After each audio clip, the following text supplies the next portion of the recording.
አለ 20 ዓመት አይደለም 100 ዓመት አይደለም 200 አይደለም 1000 አይደለም 3000 ዓመት ከዛ በላይ ፈጅቶ ነው የተጻፈው። ስለዚህ አንተም እቺን ነገር አስብባት። በኋላ ወደ ቁርአን ልንመለስልህ። መጀመሪያ ቁርአን በጥቅል ደረጃ ወርዷል።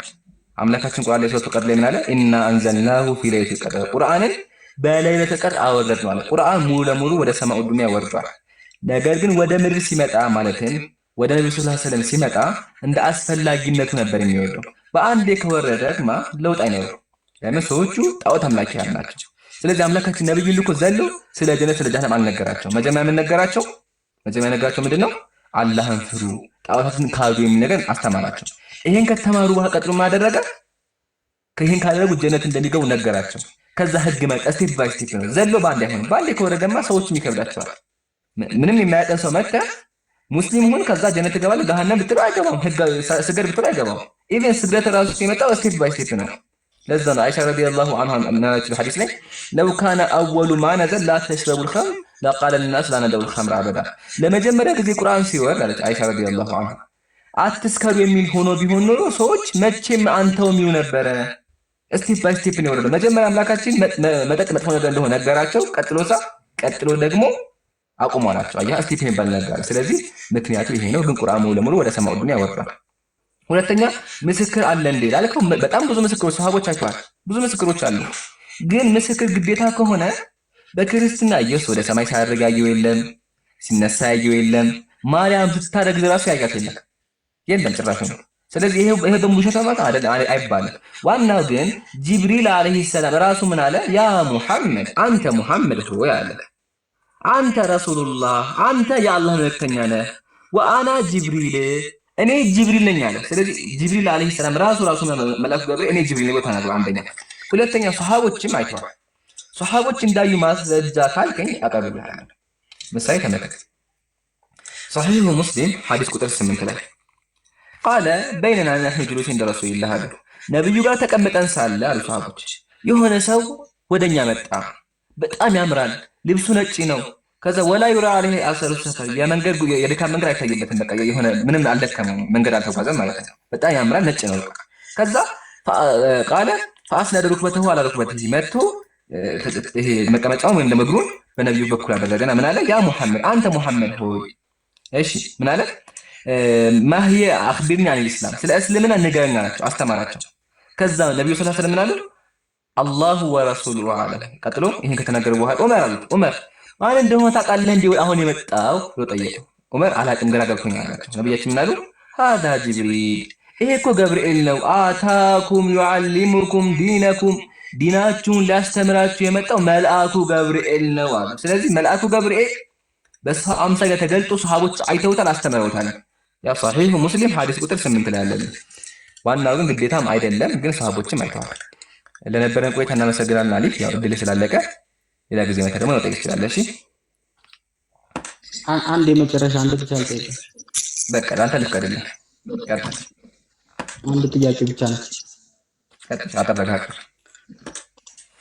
ሱረቱል ጣሃ 20:12 ላይ እኔ ጌታህ ነኝ መጫሚያዎችህንም አውልቅ አንተ በተቀደሰው ሸለቆ በጧ ወይም በሲና ነህና የሚል አለ ቁርአን ላይና በተመሳሳይ መልኩ በእኛም ሙሴ ጫማህን አውልቅ የተቀደሰች ተራራ ወይ የቆምክባት መሬት የተቀደሰች መሬት ናትና የሚል ተመሳሳይ ቃላቶች ናቸውና እንትናቸው አንድ ነው። የሚሰጡት መልእክት ወደታች ወረድ ብሎ አምላክ እኔ ነኝ እዚህ ጋርም ለእሱ አላህ እሱ ብቻ አምላክ እንደሆነ እንዲሰግድ ያዘዋል። እዚህም ጋር ተመሳሳይ ነውና ይሄ ነገር ተመሳሰለብኝና በጣም ተታተለ። እሺ መልስልህ። አንደኛ የሚመሳሰልን ለምን ቁርአን ላይ ምንድን ነው ያለው? አምላካችን ኢነኒ አነላህ እኔ አላህ ነኝ ያለው። ለሙሳ እኔ አላህ ነኝ ያለው። በእናንተ ሳ ምንድን ነው ያለው? ኢህ አሸር ነው ያለው። ኢህ አሸር እኔ ነኝ ያለው። አንደኛ አይገናኝም። ለዛ ነው እናንተ የአምላክን ስም አታውቁም የሚለው። እናንተ መጽሐፍ ለአምላክ ስም አታውቁም። በእኛ ግን አላህ ነው ያለ ኢነኒ አነላህ እኔ አላህ ነኝ ያለው። አንደኛ ይሄን ካወቅን እንደሚላይ ከገባ። ሁለተኛ ለምን ግን ሙሳ ይባል ነገር አለ ከቅድም ገልጬልሃለሁ። ይሄ መጽሐፍ ቅዱስ የሚባለው መጽሐፍ መሰረቱ ትክክል ነበረ። መሰረቱ የትክክለኛ መጽሐፍ ነበረ። ግን የትክክለኛ መጽሐፍ የተበረዘ ውጤት ነው ካልከኝ ምንድን ነው? መጀመሪያ አምላክ ትክክለኛ መጽሐፍ አውሎ ነበረ። ያንን መጽሐፍ ደግሞ አይሁዳውያን ቀየሩት፣ በረዙ። እንደዚህ ተበላ ምስጥ በላው እንደዚህ ምስጥ እንደዚህ በላ።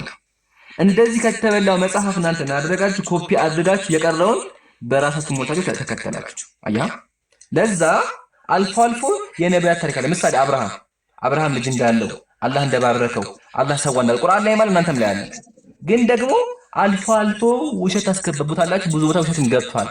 ግን ቁርአን ከመጀመሪያው እስከ መጨረሻው አምላክ ቃል ነው፣ እስካሁን ጠብቆታል። እንደዋሸም ደግሞ መጽሐፍ ቅዱስ ላይ አለ። ምሳሌ ቁርአን ላይ እኔ አላህ ነኝ አለ። በእናንተ ግን አምላክ ስም አይታወቅም፣ በክርስትና አልነገረውም። ስለዚህ በዚህ አንፃር ነው ግልጽ ይመስለኛል። ለነበረን ቆይታ እናመሰግናለን። መልካም ቀን ይሁንልን። ያው እኔ ለጥያቄ ስለሆነ የገባሁት ለምትመልሳቸው መልስ ዲፌንድ አላረኩም አላረግም ለምን ለጥያቄ ስለሆነ የገባሁት ለዛ ነው። አመሰግናለሁ። እስኪ አንድ አመልስልኝ ፊሊክስ፣ እንደው በምታመልክ አንድ አመልስልኝ ከእስካሁን ጥያቄ። ምሳሌ አምላክ ስም ማን ነው? አምላክ ለሙሴ እኔ ማን ነኝ ያለ? እሺ አንዴ ትንሽ በቃ አስበህበት እና ችግር የለውም። ይሄ ቻሌንጅ ነው ኢላ አን የቁመ ሰዓ አዳምጥ። እሺ ገይል ማሰብ ነው። የአምላካችሁ ስም ማን እንደሆነ ንገሩ። የአምላካችሁ ስም አምላካችሁ ለሙሴ እኔ ማን ነኝ ያለው ካወቃችሁ አታውቁትም፣ ግን የለም አምላክን ጠፋች። ለማንኛውም ይታል የውያ ሰላም ብያለሁ። ሰላም እንደምን አለ ኢምራን? ሰላሙን አላመን ተጃለ ኢምራን አንድ ጥያቄ ብቻ አንድ መልስልኝ ብቻ አይደል ያልኩኝ? አንዱ መልስልኝ በቃ ልውጣ። እሺ ይሄ መልስልኝ። ይሄ ማለታችንን ችግር ዋና የፈለኩት ነበር፣ ግን ቀጥታ ፈለኩም። ዮሐንስ 28 ላይ ምን ይላል መሰለህ? እሺ ዮሐንስ 28 ላይ ጌታ ከተሰቀለ በኋላ ተጠራጥረውት ነበረ። ሰማሃል ድምጼ? ከይቅርታ ጋር አንዴ ግን የእግዚአብሔር ስም አነገረኝ። አምላክ ስም ማን ነው? መጀመሪያ እኮ ልነግርህ እኮ ነው፣ ወደዛ ልሄድልህ ነው። ከዛ መጀመሪያ ሰጀም ቶማስ ስላላመነ ነክቼ ማመን ፈልጋለሁ አለና ልክ ጎኑን ሲነካው ከተነሳ በኋላ የተወጋ ጎኑን ነካና ዳሶ ሲያይ ራሱ መሆኑን አወቀና ቶማስ ምን አለ? ጌታዬ አምላኬ አለ። ከዛ እግዚአብሔር ምን አለ? ጌታዬ አምላኬ አትበለኝ አላለው። ምንም አላለው፣ ዝም ነው ያለው። ጌታዬ አምላኬ ሲለው ከዛ በኋላ ምንም እግዚአብሔር ጌታዬ አምላኬ አትበል እኔ አምላክ አይደለሁም የሚል ቃል አልተጻፈም። ወደ ታች ማየት ትችላለህ። በዚህ ቃል ብቻ ማለት ነው እንዴት እንደሚያጨርበው ላሳይሽ። መጽሐፍ ትክክል ካልሆነ ለምሳሌ አሁን አንተ ነብዩ መሐመድ ወይም አላህ ብለህ አትቀበለውም አይደለ? እኔ አይደለሁም ትላለህ አይደለ? ስለዚህ አምላክ ነው ይወስና